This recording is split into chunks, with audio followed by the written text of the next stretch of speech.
یہ budget fixed income group کو اور پینشن والوں کو اور تنخواہ کے ذریعے سہولتیں لینے والوں کو میں اضافہ کیا ہے اس بجٹ میں.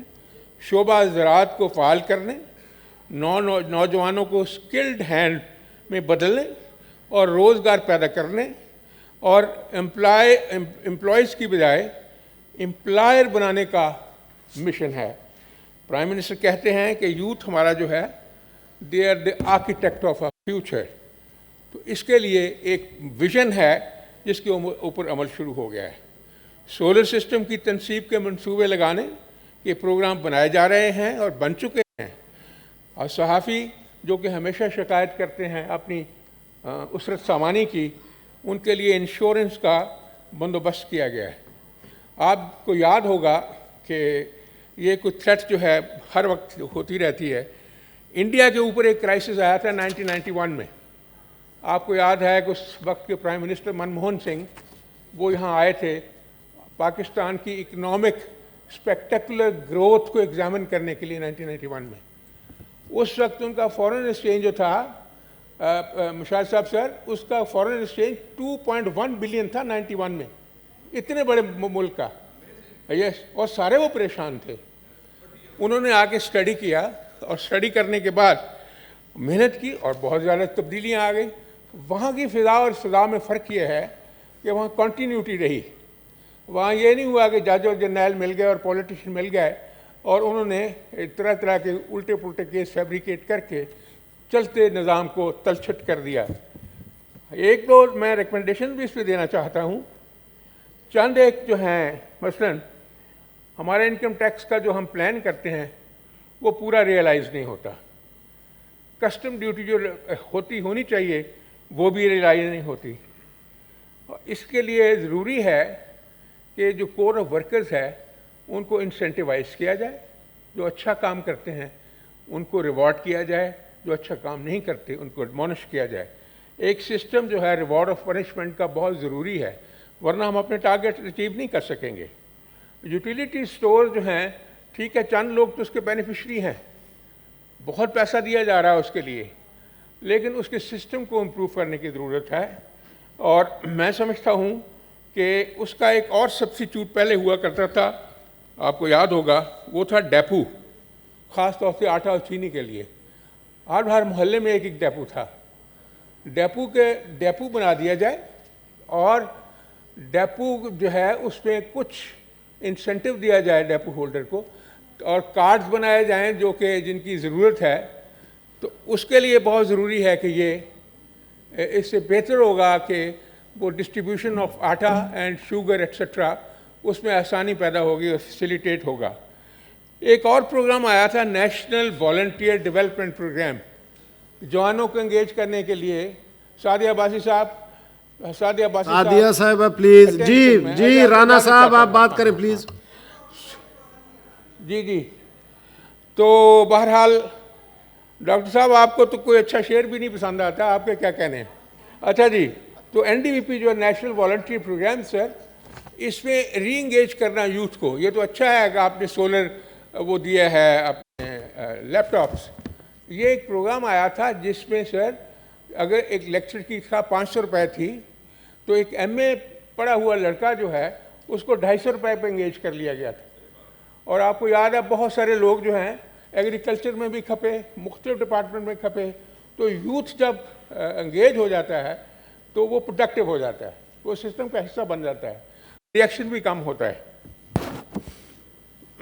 بہرحال ایک اور جو میری پرپوزل ہے اس میں، جو کہ سینسٹیو ہو یا نہ ہو لیکن ضروری ہے، کہ جن لوگوں کی ایمولومنٹس بہت زیادہ ہیں، جن فارمیشنز کی یا جن آرگنائزیشنز کی، ان کی رائٹ سائزنگ بہت ضروری ہے. آنریبل جج جو ہے سپریم کورٹ کا، وہ کم از کم 25 لاکھ تک پہنچتا ہے ہر مہینے. 16 لاکھ تو اس کی تنخواہ ہوتی ہے، اور ساتھ اس کے سب facilities, utility bills, cars, petrol اور پتہ نہیں کیا کیا، اور سٹاف، اور life time even after retirement. تو یہ دیکھنے کی ضرورت ہے کہ ہم کیا اتنے افلوئنٹ ہیں ہمارا ملک جو ہے کہ اس کو ہم اسی طرح رہنے دیں. اس کے اوپر غور کرنے کی ضرورت ہے اور اس کو ریشنلائز کرنے کی ضرورت ہے. آپ کو یاد ہوگا کہ IMF کو میاں نواز شریف صاحب نے خدا حافظ کہہ دیا تھا، لیکن ہمارے دوستوں نے پھر اس کے ساتھ بغل گیر ہو گئے، ڈاکٹر صاحب بھی ان میں شامل تھے، تو بغل گیری کا آپ نے دیکھ لیا، بغل گیری ہوئی اور پھر بعد میں وعدہ خلافی ہوئی اور جھوٹ بھی بولا گیا، دغا بھی کیا گیا، مکر بھی کیا گیا، اس کی ہمیں بہت زیادہ قیمت ادا کرنی پڑی۔ جو آج کی مہنگائی ہے، جو آج کا یہ مشکل وقت ہے، وہ اسی وجہ سے آیا ہے۔ اور ہمارے لیے ایک اور بڑا مسئلہ ہے، وہ ہے نیکسس آف ایول، جس میں انڈیا ہے، موساد ہے، را ہے، ہمارا ملک اسلامی ملک ہے، سب سے بڑا یعنی کہ اٹامک پاور ہے، اور جیوگرافیکل لوکیشن اس کی بہت اہم ہے، لیکن مسئلہ یہ ہے وہ تو ان کو ایک آنکھ نہیں بھاتا ہے۔ رضا ربانی صاحب ذکر کرتے ہیں، 2-3 دفعہ انہوں نے کل بھی کہا کہ یہ شام راج جو ہے یہ ہمارے لیے بڑی مشکلات پیدا کرتا ہے، اور سامراج تو ہمیشہ کرتا ہے۔ علامہ نے کیا خوب کہا تھا اور بہت دیر پہلے کہا تھا کہ دیوے استبداد جمہوری کعبہ میں پائے کوب، دیوے استبداد جمہوری کعبہ میں پائے کوب، تو سمجھتا ہے یہ آزادی کی ہے نیلم پری؟ یہ امریکہ کی تعریف کی تھی علامہ نے، ویژن والے آدمی تھے، پروفیٹک کو انہوں نے جو بھی کہا کہ یہ جو اپنا ایک جن ہے استبداد کا، وہ اس نے جمہوری کعبہ پہنی ہوئی ہے، اور لوگ سمجھتے ہیں آزادی کی نیلم پری ہے۔ یہ آزادی کی نیلم پری نہیں ہے، یہ آزادی کے خلاف ہے۔ اس لیے میں سمجھتا ہوں کہ جو انہوں نے ہمارے ساتھ کرنا ہے اور جو IMF کر رہی ہے، انہی کی وجہ سے کر رہی ہے۔ ہم جیسے ملک جو ہیں ان کے لیے بڑی مشکلات ہیں، اور خاص طور سے پاکستان کو، اس لیے جو ابھی انوویشنز کی گئی ہیں بڑی بڑی، آپ دیکھیں کہ حالیہ تاریخ میں ابھی کچھ دن پہلے یہ کبھی ہوا تھا تاریخ میں کہ پاکستان کا پرائم منسٹر اور ایران کا پریزیڈنٹ وہ اکٹھے ہوں بارڈر پہ، بارڈر مارکیٹ کو انوگریٹ کریں، بارٹر سسٹم کو انوگریٹ کریں، اور اس بارٹر سسٹم میں جو پیٹرولیم گڈز ہیں، جو سب سے مہنگی چیز ہے، جس کا سب سے زیادہ امپورٹ بل ہوتا ہے، اس کو وہ ہمیں اجازت دے دیں کہ آپ لے لیں، تو یہ بڑی بڑی سہولت ہو جائے گی میں سمجھتا ہوں، اور مارکیٹس کو مینج کرنا آسان ہو جائے گا۔ اور آپ یہ بھی دیکھیں کہ جو رشیا سے تیل آنا شروع ہوا ہے اور وسطی ایشیا سے ہونا شروع ہوا ہے، کل LNG کا ایک معاہدہ ہوا ہے، ڈاکٹر صاحب سن لیں، یہ سچی باتیں ہیں، جو معاہدہ ہوا ہے کل LNG کا جو معاہدہ ہوا ہے، اس کا آپ دیکھیں قطار اندر قطار کنٹینر آ رہے ہیں سر، پہلے کبھی ہوا تھا؟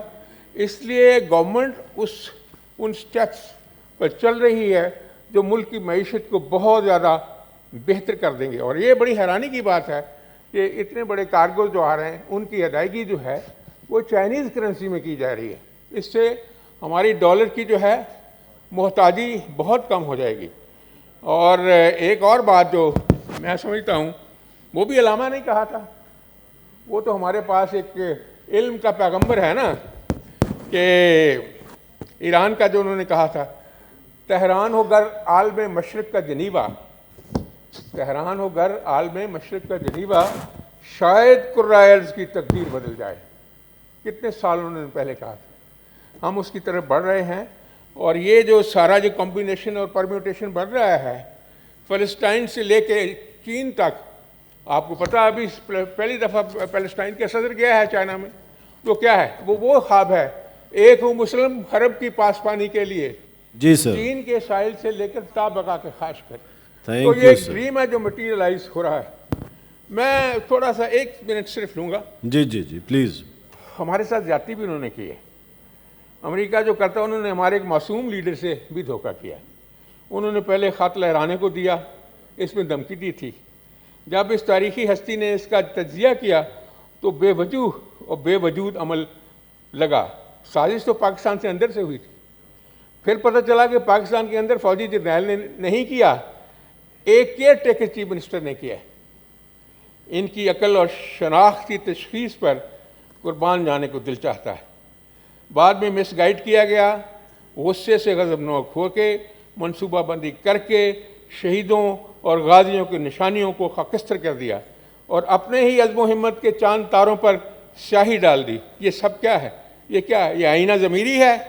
یا دہشت گردی ہے یا غداری ہے؟ یہ کیا ہے؟ میں آپ کو بتاؤں اس کا فیصلہ ہونے والا ہے. قوم ایک امید کی شاہراہ پر کھڑی ہے. جی رانا یہ صاحب. سرخرو ہو کے نکلے گی.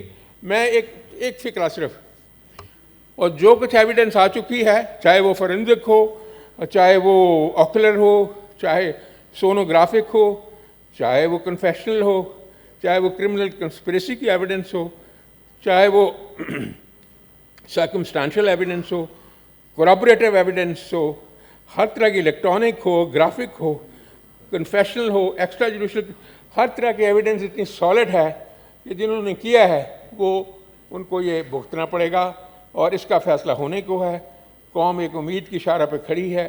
یہ جلد شروع ہوگی. اور شہیدوں کے ساتھ جو ہوا ہے، میں آپ کو عرض کروں شہیدوں کا کیا مقام ہے؟ میرے خاک و خون سے تو نے یہ جہاں کیا ہے پیدا. صلائے شہید کیا ہے تو وہ تاب جاویدانہ. آگے ذرا دیکھیے آ کے، وہ فیض نے کہا تھا، کیا کمال ہے شہیدوں کی قیمت. اتنے ناداں تو نے تھے جہاں سے گزرنے والے، اتنے ناداں تو نے تھے جہاں سے گزرنے والے، نا سے ہو پن گرو رہ گزر تو دیکھو. میں آپ کو عرض کروں ہمارے لیے مشکلات ضرور ہیں، لیکن ہمارا عزم ان مشکلات پہ قابو ڈالے گا. کہتے ہیں کہ جس دور میں جینا مشکل ہو اس دور میں جینا لازم ہے. جس دور میں جینا مشکل ہو اس دور میں جینا لازم ہے. انشاءاللہ جی کے دکھائیں گے اور کامیابی کے ساتھ. تھینک یو سر، بہت مہربانی.